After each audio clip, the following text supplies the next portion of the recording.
नमस्कार, मैं हूं अंकुर और आप देख रहे हैं सत्य हिंदी का न्यूज बुलेटिन। एक नजर अब तक की सुर्खियों पर। विश्व कप के पहले सेमीफाइनल में आज भारत और न्यूजीलैंड मुंबई में आमने सामने होंगे। बता दें, भारत के पास 2019 के विश्व कप के सेमीफाइनल में न्यूजीलैंड से मिली हार का हिसाब बराबर करने का सुनहरा अवसर होगा। वैसे विश्व कप सहित आईसीसी के टूर्नामेंट में न्यूजीलैंड का भारत के खिलाफ रिकॉर्ड बहुत बेहतर है। अभी तक आईसीसी टूर्नामेंट में दोनों टीमों के बीच 10 मैच हुए हैं, जिसमें 8 मैचों में न्यूजीलैंड जीता है। राहुल गांधी ने ट्वीट कर कहा है कि मध्य प्रदेश में 150 प्लस सीटों के साथ कांग्रेस आ रही है। उन्होंने कहा कि कांग्रेस की सरकार गारंटी वाली जनता की सरकार होगी। महिलाओं को 1500 रुपए प्रति माह, किसानों का कर्ज माफ, गैस सिलेंडर 500 रुपए का, गेहूं पर 2600 रुपए एमएसपी, 100 यूनिट बिजली माफ, 200 यूनिट हाफ, गरीबों, किसानों, युवाओं, महिलाओं, हर वर्ग के लिए और बहुत कुछ। ये कांग्रेस का तूफान है, बीजेपी को साफ कर देगा। पीएम मोदी के द्वारा राहुल गांधी को मूर्खों का सरदार कहने के बाद संजय राउत ने जवाब दिया है। संजय राउत ने कहा कि राहुल गांधी को मूर्खों का सरदार कहना, इससे लगता है कि उन्होंने देश की राजनीतिक हवा को पहचान लिया है।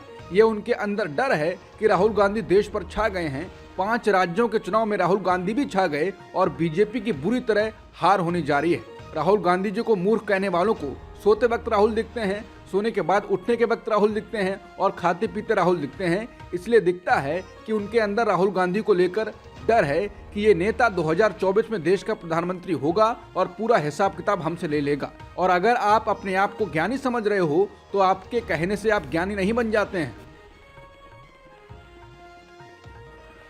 छत्तीसगढ़ के मुख्यमंत्री भूपेश बघेल ने नरेंद्र सिंह तोमर के बेटे के वायरल वीडियो को लेकर अब निशाना साधा है। उन्होंने कहा कि 10,000 करोड़ का खेल। भूपेश बघेल ने कहा कि एक अपुष्ट वीडियो और एक ड्राइवर के बयान पर मुझ पर आपकी एजेंसी ने सैकड़ों करोड़ का आरोप लगा दिया। अब इसकी भी जांच कर लीजिए। कौन सी एजेंसी करेगी जांच? कब होंगे छापे? कब होंगे मीडिया पर घंटों लंबे प्रोग्राम?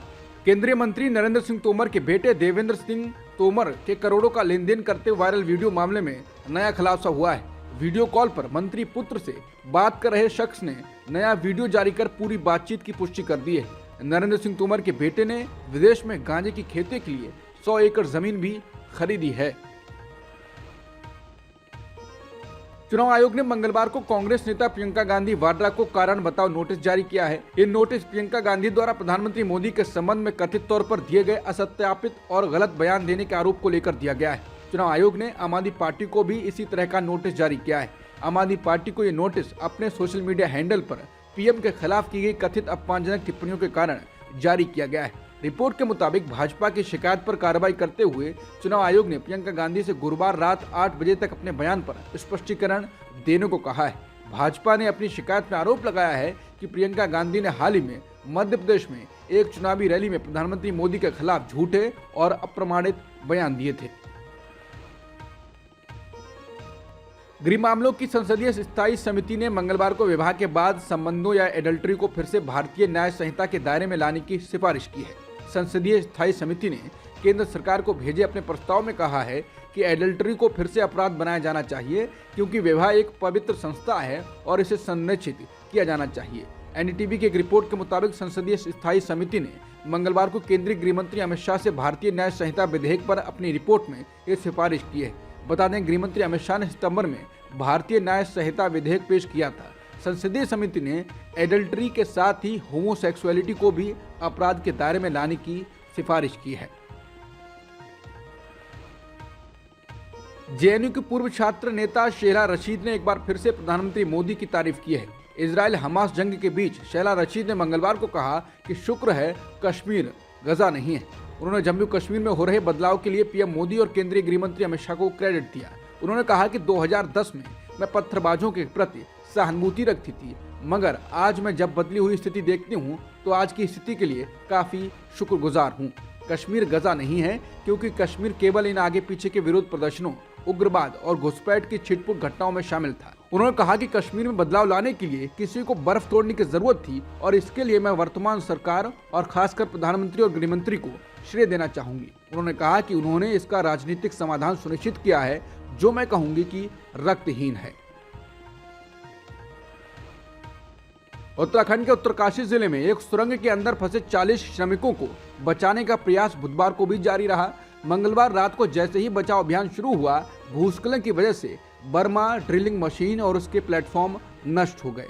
बचाव अधिकारियों ने मलबे के माध्यम से स्टील पाइप डालने के लिए बर्मा ड्रिलिंग मशीन के लिए इसे तैयार करने में घंटों बिताए थे, लेकिन मंगलवार रात को उन्हें एक ताजा भूस्खलन ने मशीन को तोड़ने और मंच पर फिर से काम शुरू करने के लिए मजबूर कर दिया। गिरते हुए मलबे से 2 बचाव कर्मी घायल हो गए, जिन्हें साइट पर स्थापित अस्थायी अस्पताल में भेजा गया। सहारा इंडिया परिवार के संस्थापक सुब्रत रॉय का मंगलवार 14 नवंबर को देर रात निधन हो गया। वो 75 वर्ष के थे। सहारा समूह ने एक बयान में कहा कि प्रेरणादायक नेता और दूरदर्शी सहारा श्री जी का 14 नवंबर 2023 को रात 10:30 बजे उच्च रक्तचाप और डायबिटीज की जटिलताओं से लंबी लड़ाई के बाद निधन हो गया।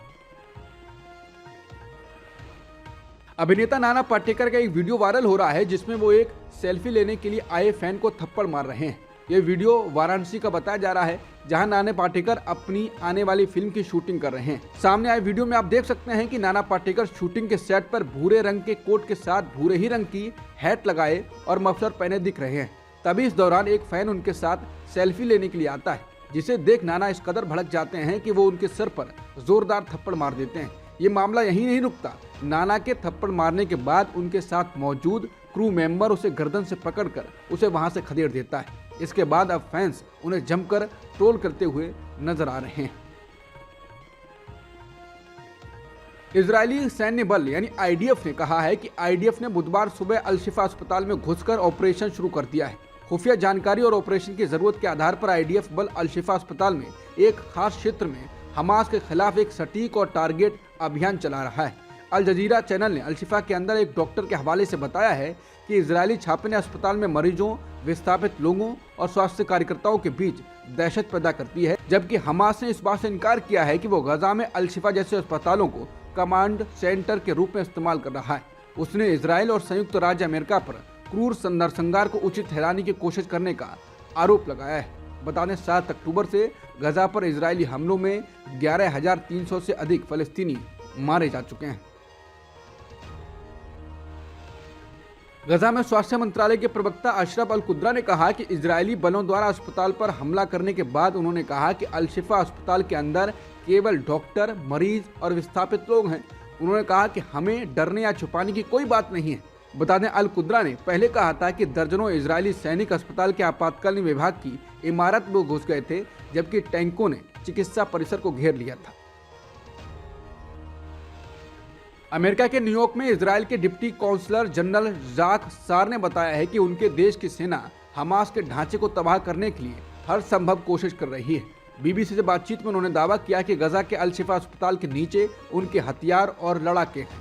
अल-शिफा अस्पताल में हमास के खिलाफ सटीक और निशाना लगाकर चलाए जा रहे अभियान से इजरायल का क्या मतलब है, इस पर जाक सार ने बताया, इसके मायने हैं कि हम हमास की क्षमताओं को तबाह करने के लिए जो कुछ भी कर सकते हैं वो सब कर रहे हैं।